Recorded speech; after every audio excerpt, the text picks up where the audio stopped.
I taught a lot of Muslim students, and I speak a lot to Muslim youth.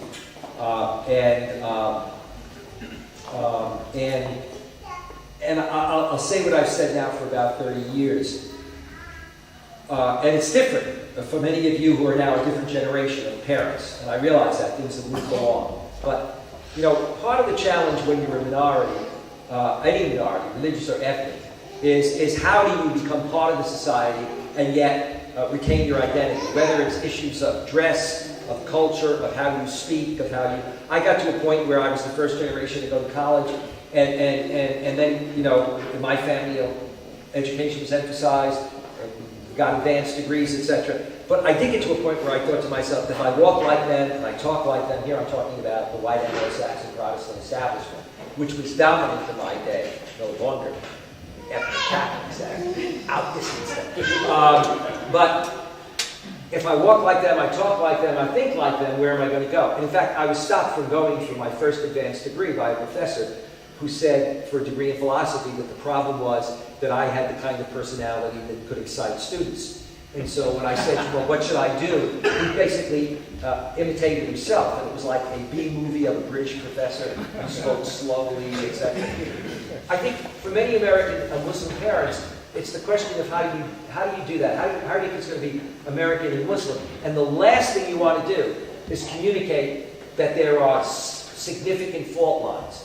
I think, you know, what one has to be able to communicate is that we can be very much part of the broader society, while also, as Jews, Catholics, Protestants, or at least certain Jews, Catholics, Protestants, etc., would say, while we also retain the right to disagree when there are issues that go against our community, and then we will vote on those kinds of things.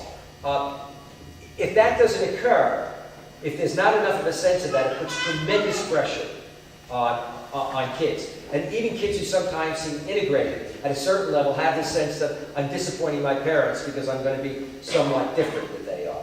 You know, I mean, my parents, you know, I grew up in a family where to marry a mixed marriage was marrying a non-Italian. And yet, my parents could accept the fact that their 3 children, 3 boys, all married non-Italians. Didn't mean that they did backflips over it. They came to love their daughter-in-laws, etc. But they could make that kind of transition, and on a lot of other things. You know, my 3 brothers and I run the spectrum in terms of our religious faith, whether we're practicing or not, and what kind of practicing. And my parents had to learn to adjust to that. And I think this becomes very important, I think, for Muslim parents. And the final thing is to be able to distinguish between religion and culture, the essentials of religion and culture. I went to a wedding of a Sudanese friend of mine. He marries an American woman. She dresses in a modest American dress pantsuit. 2 years later, she wants to see me. She, I wrote a book on Muslim women. I didn't know why. She comes in and she's dressed differently. And I said, gee, at a certain point, I noticed you're dressed differently. She said, I said, why? Did you choose to do that? She said, no. She said, it was my husband's friends. They convinced me that I ought to dress more Islamically. I said, yes, you are. You're dressed like a good Sudanese Muslim. But you're not dressed like a good Indonesian Muslim. You're not dressed like a good Kuwaiti Muslim woman, you know. So that cultural religion thing is often very hard to separate. But unless it is, then there's going to be a real clash.